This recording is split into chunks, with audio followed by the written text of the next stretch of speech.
Good morning friends and welcome to the pre-market view. We are waking up to a weak global cues. US markets were marginally negative. Dow was down almost about 0.2% and S&P was also down about 0.22%. Nasdaq however was flat. 10-year bond yields in US continue to remain at a higher level of 2.76. No major data points, but everyone is trying to figure out what could be the possible timing of the tapering and what could be the extent of the tapering to begin with, which is what is causing a lot of weakness in the emerging markets currencies and the flows both. European markets too were weak. DAX was down about 0.35% and even CAC was down about 0.61%. No other major data points from the Eurozone. And when we look at the Asian markets today morning, Nikkei is on a recovery path. It opened up down almost about 0.35, 0.4%, but now it's almost flat. The yen has weakened against the dollar to almost about 0.9956 odd levels. And some of the data points that came out today morning from Japan were not positive. So those negatives are getting offset by the weakness in the yen, and rest of the Asian markets are down. Hang Seng is down almost about 1.19%. Even Chinese markets are showing some bit of weakness, and when we look at the SGX Nifty, it suggests that we are going to open up about 40 points down to almost about 6,030 or thereabouts. Back home in terms of flows, friends, FIs were net bias in the cash market to the tune of about 348 odd crore. Domestic institutions were sellers in the cash market to the tune of about 870 crore. And in the index futures, we have seen FIs selling to the tune of almost about 700 odd crore. Back home in the last 1 hour of trade, we had a major weakness in the markets, and banking was at the forefront of that weakness as market was expecting a much higher CPI data, which actually came in at about 10.09 odd percent, which is the highest level that we have seen in the past few months, led primarily by the food prices. And the key concern remains that what could be the possible stance that the RBI governor could take on the rate front, because if the inflation remains at an elevated level, he would not have much of an option left. Also, the IIP data that came in was way below market expectations, somewhere around about 2%.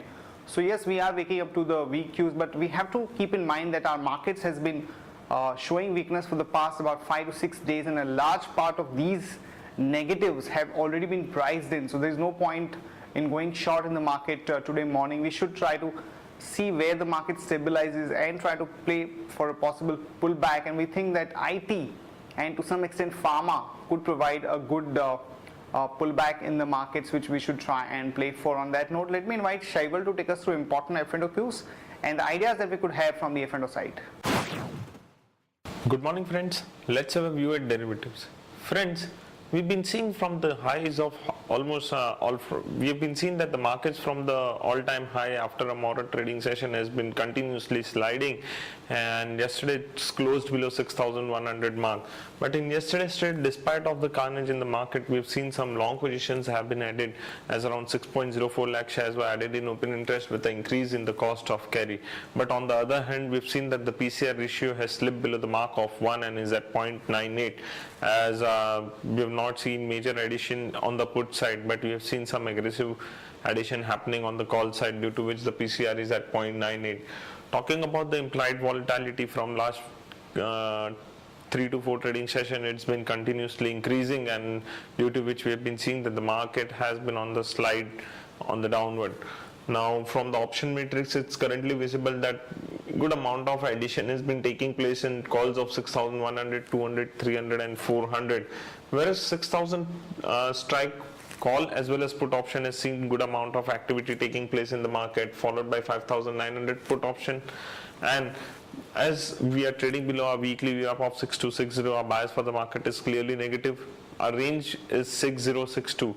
Now 6062 is the straddle break-even point for the month, and if market closes below this level today, that is 6062, then it would open gates for further downside, and we would revise our monthly as well as our weekly targets on the downside. From intraday perspective, Petronet is looking weak, so one can go short by maintaining a stop loss of 126 rupees and 10 paisa. Thank you. Here are the important news and events that we are tracking today. First of all, the companies that will be announcing numbers. Coal India, we are looking at a net profit of about 333 crore. Cipla, we are looking at a net profit of 388 crore. M&M, we are looking at a net profit of about 871 crore. It will be slightly softer. State Bank of India, we are looking at a net profit of about 283 crore. Again, given the kind of result that we've had from the PSU banking space, the market is closely watching out for the NPLs and the overall provisioning and slippages as far as SBI is concerned. Sun Pharma, we are looking at a net profit of 1250 odd crore. And in case of Tata Steel, we are looking at a net profit of about 330 crore. The consolidated EBITDA is likely to be about 3600 crore for Tata Steel. September IIP number came in much below market expectations of about 2%, and this again was primarily because of the weak performance by the capital goods segment. And the CPI data for the month of October came in at a higher than market expectations at about almost 10.09%. So this has definitely not gone down too well with the markets, and we could see a quick knee-jerk reaction in the banking stocks today morning. And also overall market could see some weakness in the first half an hour of trade. Taro came out with their numbers, which is a subsidiary of Sun now, and their net sales growth was almost about 27.5%, and a decent growth was reported in their operating income. And now Taro contributes almost 50% of Sun Pharma's profitability. So there could be some positive reaction in the Sun Pharma stock in today's morning trade. Gillette's promoters are looking at doing an OFS of almost about 550 crore, and the floor price has been fixed at ₹1650 rupees. The board of directors of Tata Global and Mount Everest Minerals have approved a proposal to merge both the companies, and the exchange ratio recommended by the valuers and approved by the board is 3 shares of Tata Global Beverages for every 4 shares of the Mount Everest Minerals, which is pretty much in line with market expectations. CCI has cleared the Jet Etihad deal and subject to certain conditions. So finally we have approval coming through for this particular deal, which has been going on for a long time. And SpiceJet, which is going through a lot of pain because of the higher operating cost and the ATF prices, is looking at raising almost about 1430 crore.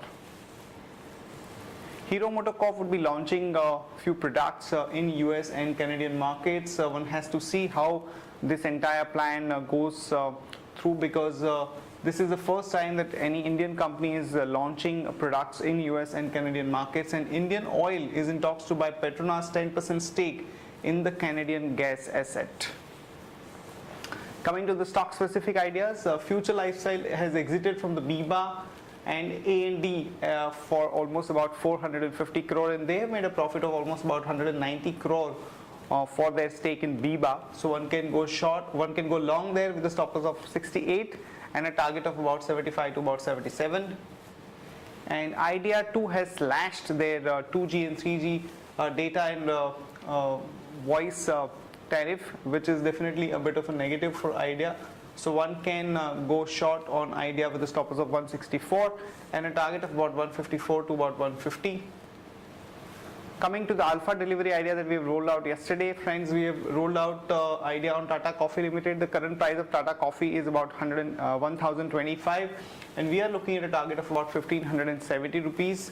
Friends, this company is the largest integrated coffee plantation company in India, and on a standalone basis, coffee contributes to almost about 77% of the revenue. And this company has signed up an agreement to supply the coffee to the Tata Group's joint venture with Starbucks, which has 20 outlets, and they are looking at expanding it to almost about 50 outlets over the next 12 months.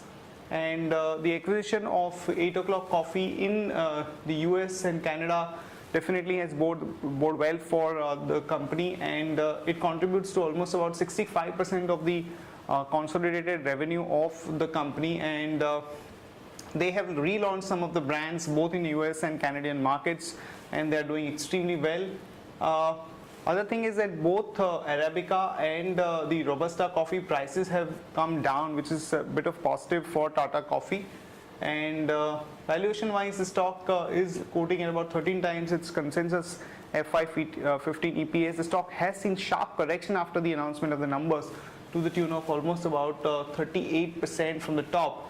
So this is a good entry price for a stock which can give about 40-45% kind of an upside over the next 12 months. The stock is thinly traded, it's not very liquid, so one should be a little careful while buying the stock.